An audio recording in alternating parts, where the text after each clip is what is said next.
大家好，歡迎收睇我哋嘅娛樂消息簡報。今日要同大家講一位近年喺香港玄學界同娛樂圈都好有話題嘅人物，七仙羽，或者你可能叫佢做七師傅。佢唔單止喺電視節目中以獨特嘅風格吸引觀眾，仲因為一啲爭議事件而成為新聞焦點。究竟佢係點樣由一位記者轉型成為風水師，再到成為藝人？佢嘅人生經歷又有咩特別之處？今日我哋就一齊深入了解七仙羽嘅背景，同埋佢點樣喺香港呢個多元文化嘅社會中走出自己嘅一條路。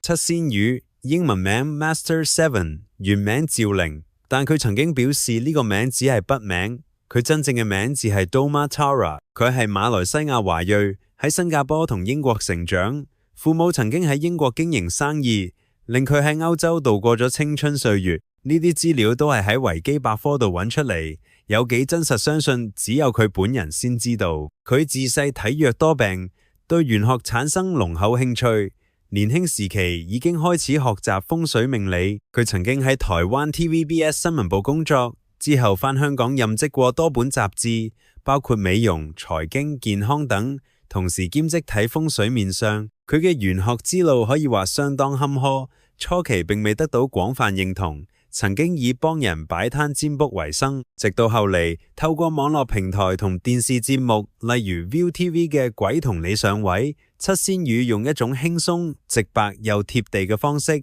將傳統術數帶入年輕一代視野。佢嘅標誌性形象包括一襲色彩鮮豔嘅長衫，外加鮮明誇張嘅手勢同埋口頭禪，例如師傅愛你、七連閃電鞭等等，成功建立咗一個極具辨識度嘅玄學大師形象。除咗本地人氣，七仙羽喺海外華人社區亦有一定知名度，尤其係馬來西亞、新加坡、加拿大等地都有唔少粉絲追隨。然而，人氣與爭議往往並存，隨住名氣上升，坊間針對七仙羽嘅批評聲音亦都陸續出現，包括有人質疑佢玄學知識深度、師傅承傳不明，指責佢過度商業化，甚至質疑佢宣傳手法誇大不實。面對呢啲質疑，七仙羽一貫以輕鬆態度回應，強調自己冇做壞事，問心無愧。佢亦曾經參與慈善活動，進行義診、免費開運講座，希望將玄學知識推廣與大眾。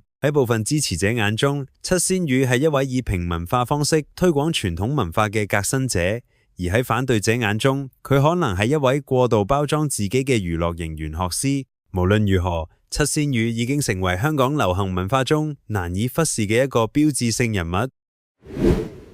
七仙羽歷年爭議事件與最新爆料，日前有網民喺 Threads 爆料，指控七仙羽涉嫌虛假宣傳、無牌行善，甚至詐騙，並揚言有人已經報警，七仙羽將面臨刑事調查。呢個爆料一出，喺香港網絡世界引起駭動，大量網民紛紛討論，成為熱搜焦點。究竟七仙羽一路以嚟喺公眾面前建立嘅形象，係咪真如表面咁光鮮？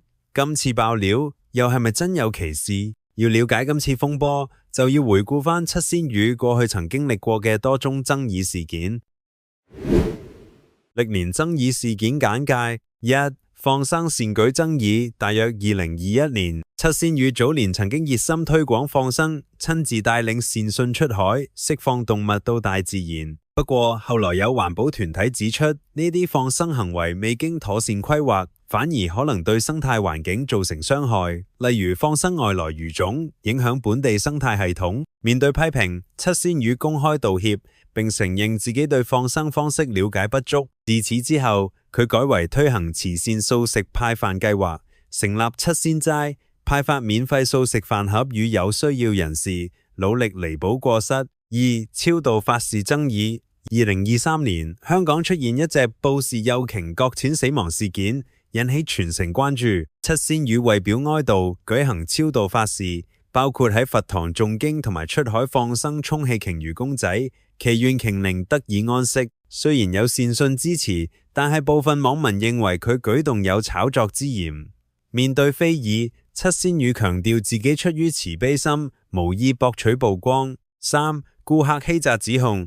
2024年，有女顧客葉小姐公開指控聲稱3日內被七仙羽以購買法器以及法事為名，騙走約190萬港元。七仙羽反擊，指控金額被誇大，實際收費只有50幾萬，而且中途已經要求退回一半。事件只係單純買賣糾紛，警方介入調查之後，將案件列作民事糾紛處理，並冇刑事起訴。4. 英靈超度退款糾紛。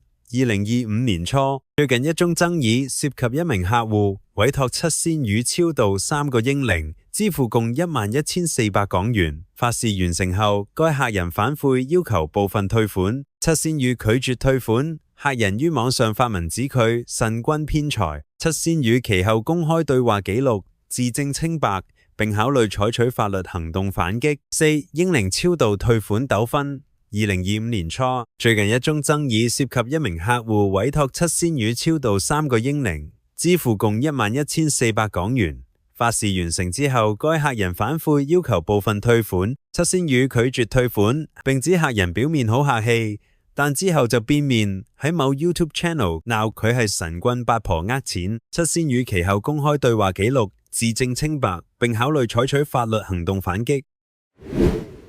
最新爆料事件。Threads 傳言，日前有網民喺社交平台 Threads 發文爆料，指控七仙羽涉嫌詐騙，指佢學歷造假，冇慈善牌照，只有社團登記，甚至聲稱七仙羽得罪有錢人而被警方拘捕。消息一出，網民轟動，網絡上各種猜測四起，唔少人議論紛紛，七仙羽本人到底有冇出事，係咪真係俾人拉咗？七仙羽即時回應。對於呢啲嚴重指控，七仙羽冇選擇沉默。佢喺2025年4月25日即刻喺自己社交平台上發長文澄清，直言呢2日有人搞我。七仙羽表示，網上流傳嘅指控內容唔止扭曲，仲夾雜咗大量失實資訊。佢強調自己一向行得正，企得正，從來冇做過犯法事，亦絕無詐騙行為。佢講明，任何人如果真係覺得有問題，可以直接揾律師正式去報警。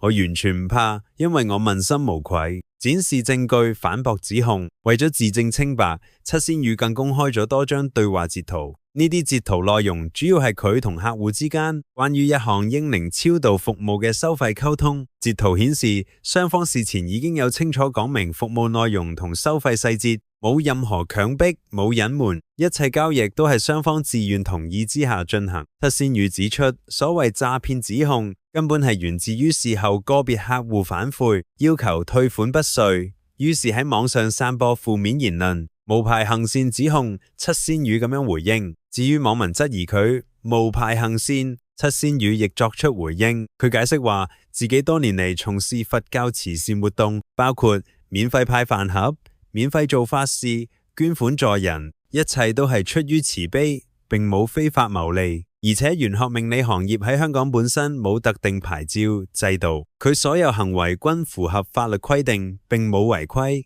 佢呼籲公眾唔好被網上冇根據謠言誤導。強硬態度，律師跟進。面對網絡上面串惡意攻擊，七仙羽表明唔會再姑息，佢已經聯絡律師團隊，準備採取法律行動，追究誹謗及抹黑責任，以保障自己同家人嘅名譽。七仙羽話，如果對方有膽，就用真名出嚟公開對證，唔好鬼鬼祟祟匿喺暗角造謠，甜蜜放閃，以行動破謠言。除咗法律回應，七仙羽更親自打破有關離婚、夫妻失和嘅謠言。喺社交平台上，七仙羽直接 po 咗自己錫老公嘅甜蜜照片，並配文話：我老公日日喺屋企，冇離婚，冇搞事，唔好作故事啦。呢個舉動亦都令唔少粉絲大感窩心，留言支持七師傅行得正，企得正。